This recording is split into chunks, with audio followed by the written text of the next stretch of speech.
ఓం సాయిరామ్. సమర్థ సద్గురు సాయినాథ్ మహారాజ్కి జై. సాయి భక్తులందరికీ నమస్కారం అండి. సాయిబాబా దయ వల్ల ప్రతి ఒక్కళ్ళు సంతోషంగా ఆనందంగా ఉండాలని మనస్ఫూర్తిగా కోరుకుంటూ వీడియో చేస్తున్న బాబా సందేశం ఏంటంటే, మిస్ నాన్సీ శ్రీ సాయి మహారాజు సర్వంతర్యామి సర్వ వ్యాపకుడు అంటానికి నిరసనంగా విదేశీయురాలైన మిస్ నాన్సీ విషయంలో జరిగిన యథార్థ ఘటన ఇది. అది చెట్లాండ్ దేశంలోని పట్నం.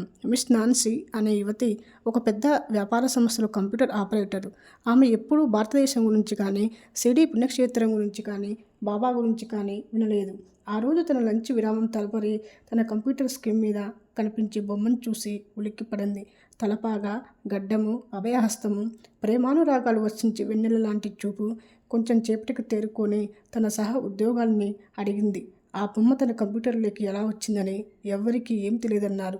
సాఫ్ట్వేర్ ఎప్పుడూ మార్చలేదని తెలుసుకున్న మిస్ నాన్సీకి ఆశ్చర్యంతో పాటు ఆ బొమ్మ గురించి తెలుసుకోవాలనే కుతూహలం కూడా ఎక్కువైంది. బొమ్మ ప్రింటౌట్ని తీసుకుని పట్నంలోని ఆఫీసుల చుట్టూ తిరగసాగింది.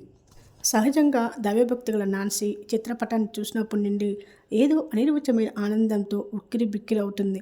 మాటి మాటికి మెడలో ఉన్న సెలుమును తీసి కళ్ళకద్దుకోసాగింది. భావోద్వేగంతో కళ్ళు చెమురుస్తూ ఉంది.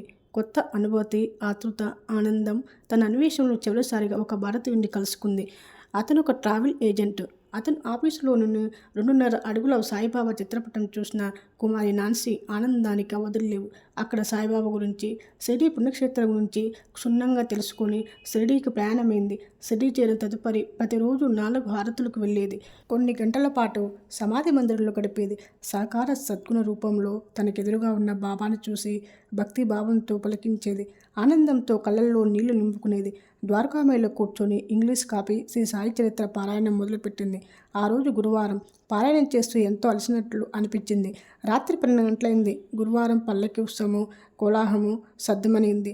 జనసంచారం చాలా తగ్గింది. తనను గురించి తాను ఆలోచనలో పడింది. ఇదెక్కడి దేశము?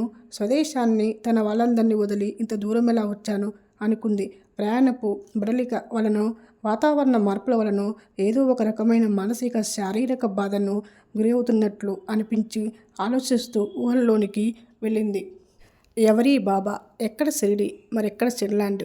తన కంప్యూటర్లోని సాయిబాబా ఎందుకు కనిపించారు? తను చలించి ఇంత దూరం రావటమేమిటి? తానేమైపోతున్నాను ప్రభు, ప్రభు, ఓ జీసస్, నిన్నెందుకు ఇలా పరీక్షిస్తున్నావు?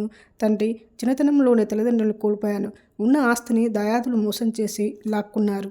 కష్టార్జితంతో జీవనం సాగిస్తున్న ఈ ప్రపంచంలోని జీసస్ ప్రభువు తప్ప మరెవ్వరూ దిక్కులేరనుకుంటున్నా తనకు ఈ షిరిడీ సాయిబాబా ఎందుకు కనిపించి ఇంత దూరము ఎందుకు ఈడ్చుకొచ్చాడు?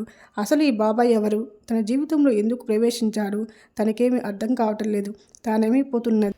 తన గమ్యము ఎటు? తనను ఆదుకొని కాపాడే జీసస్ ఏమైనాడు? ఓ గాడ్, ఓ గాడ్, తనకి ఎందుకు ఈ స్థితి, ఈ పరీక్ష అంటూ వలవలా ఏడుస్తూ ముందుకు వాలిపోయింది. తన కష్టము ఒక్కొక్కటి తలంచుకొని వచ్చి ఆ లేత గుండె చెరువైంది. దుఃఖం కట్టలు తెంచుకొని కన్నీటి కాలవైంది. ఆవేదనను ఓర్చేవారెవ్వరు కరువారు. ద్వారకాములకు ఆమెకు ఎదురుగా బాబా పటం మాత్రమే ఉన్నది. ఉన్నట్లుండి పెద్ద గాలి వీచింది. ఆ గాలికి తనకెదురుగా ఉన్న సాయిబాబా ఫోటో ఊగిన చప్పుడు మిస్ నాన్సీ కళ్ళు తెరిచి ఆ పటం వంక చూసింది. తన కళ్ళను తానే నమ్మలేకపోయింది. ఆ పటంలో కనిపించేది సాయిబాబా కాదు, సిలువ వేయబడిన జీసస్. టపటపమని పటము నుండి రక్తపు చుక్కలు పడుతున్న శబ్దము.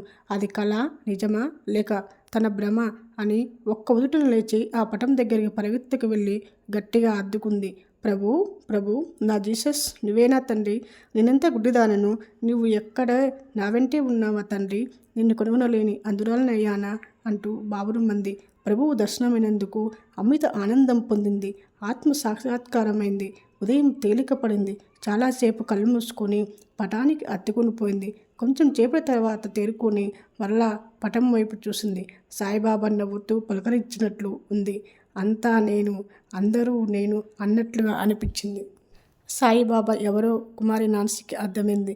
తృప్తిగా ఊపిరి పీల్చుకుంది. షిరిడీ వచ్చినందుకు తన జన్మ సార్థకమైనట్లు భావించింది.